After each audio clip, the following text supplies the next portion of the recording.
Hey up guys, in this lesson we're going to be looking at something called the 8-bar blues. Now if you are familiar with blues then you will more than likely have heard of the 12-bar blues, but maybe not the 8-bar blues. It's easy to learn because it's 4 bars less, but it's only using 3 core chord shapes. But what I'm going to do in this lesson is I'm going to show you a couple of different ways of playing these chords, different voicings for simple 7th chords. So let me quickly play you through 8 bars of the 8-bar blues. This is in E, so if you want a solo over this then you would be using your E minor pentatonic. You can use an E major pentatonic as well, and you can chase the chords as well, doing some chord tone solo and stuff. But the really cool thing about this is the simplicity of it and how you can use this and you can jam with your friends with it. I'm going to play it super simple so that if you're very new to the guitar you can play it as well. Let me just show you what I'm doing here.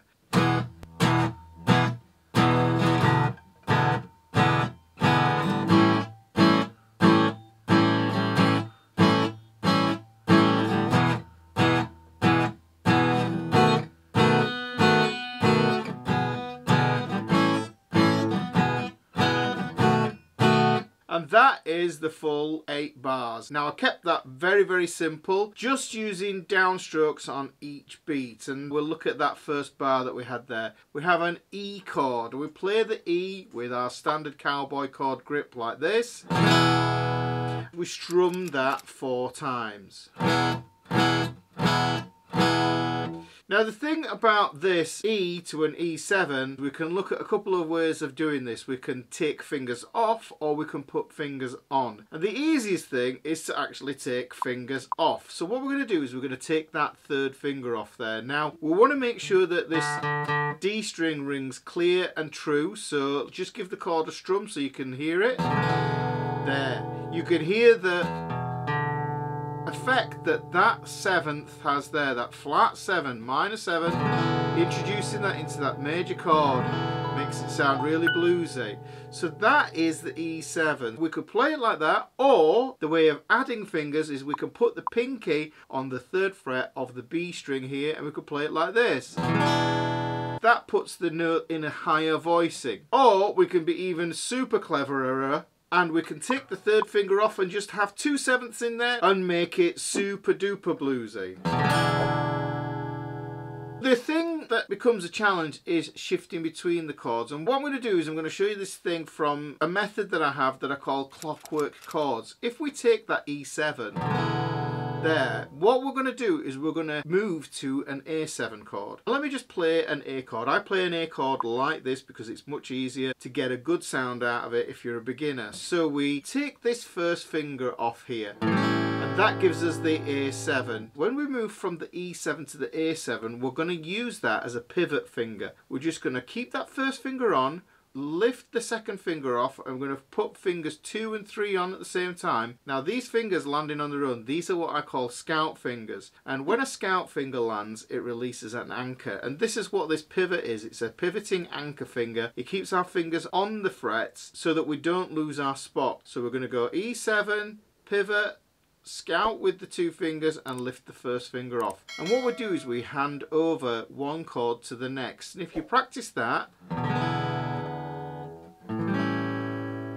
in isolation, don't bother putting the strums around it, because what you'll be doing is you'll be thinking about the strums. You just need to be thinking about the chord changes themselves. So this clockwork mechanism, this is why I think about it as a clockwork mechanism, because you're going to play it the same every time. You're going to habitualize it in this manner. So let's take this, let's move that around there, put those 2 fingers on, lift the 1st finger off. And that's how we get to the A7 there. And like I did with the E chord, we can actually get an A7 by taking fingers off. So we're going to take our index finger off, which is why I like this way of playing the A as well, because it also gives me this hand of rock shape here with my fingers. And this will come in useful later on when we're playing 6ths. But by taking that 1st finger off, what we do is we open up the G string for this flat 7 to appear in these notes here. When I add that G in there, we end up adding another note to it. It's a 4-note chord, and that's called an A7. There, like that. Now it's a G. What happens if we put the G in another place? Well, this is where we can add it on as well. So I've got this A here. If I put my pinky on here, this is a G. So I can add a finger on and get an A7 as well. And just like we did with the E7, we could be clever as well, and we can actually take the first finger off and have 2 sevenths in there, which means the chord is going to be super bluesy. But if you want to keep this simple, what I'd say is just play the A7 by taking the first finger off. So far, we've got an E7, and this is the simple version, and we pivot on that first finger to get the A7, which is the simple version, there. Now we've got one more chord that we need to go into this 8-bar blues, and that is going to be a B7. When we play the B7, it comes straight after an E chord. So if I play an E chord like this, what I'm going to do is I'm going to do a bit of a switcheroo with my fingers, but what I have is an anchor finger that stays put. Watch what happens. The first finger goes up a string, the third finger comes down a string. So we move those around on the string. They stay in the same frets, but they just switch a string. So the index finger goes from the G string to the D string, and the ring finger goes from the D string to the G string. It's a little switcheroo. And then we've got this pinky that's hanging around here. Well, what we can do is we can get another note from that B7 chord here. We can get an F sharp on this thin E string here, which is the 5th. It just rounds the chord sound off, and that is how we get the B7 chord. So let's play the chords up to that point. We get E for 4 strums. We take the third finger off for 4 strums.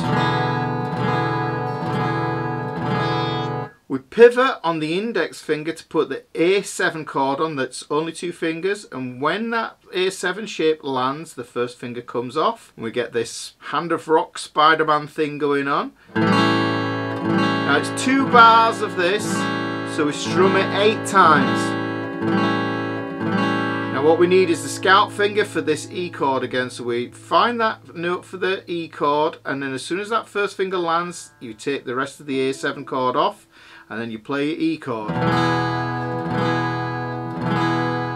Now we're going to go to the B7. First finger goes up, third finger goes down, and pinky goes on. We strum that 4 times.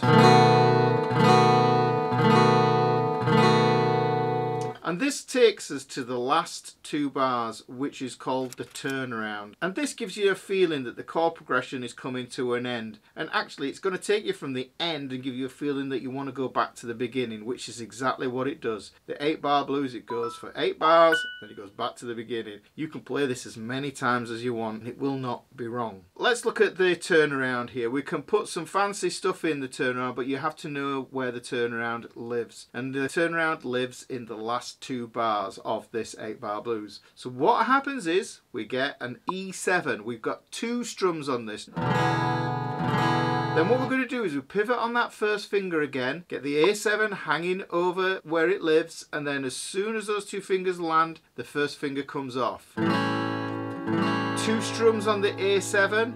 We're going to put that first finger back on again for the E chord, but we're not going to play a full E chord. We're just going to scout that index, put the E7 shape on, strum that twice, and we've got this lovely little anchor note here. Now when we played the E to the B7 before, what we did was we moved 2 fingers at the same time, but because this is an E7, all we need to do is move that index up, and then we put the third finger on, and then we put the pinky on to get that B7 for 2 strums.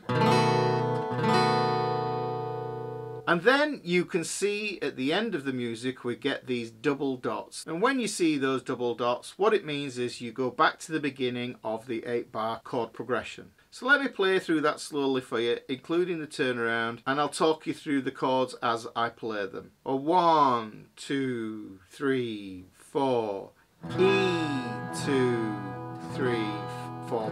Third finger off. 1, 2, 3, 4. Pivot to the A7. 1, 2, 3, 4. Another bar of 4. 2, 3, 4. Back to E. 1, 2, 3, 4. B7 now. 2, 3, 4. Here's the turnaround. E7, A7, and then E7, then a B7. Back to the beginning. Here comes E7. Now we're going to pivot on that first finger to A7. 2 bars of A7. 2, 2, 3, 4. Back to E. 2, 3, 4. B7. E7.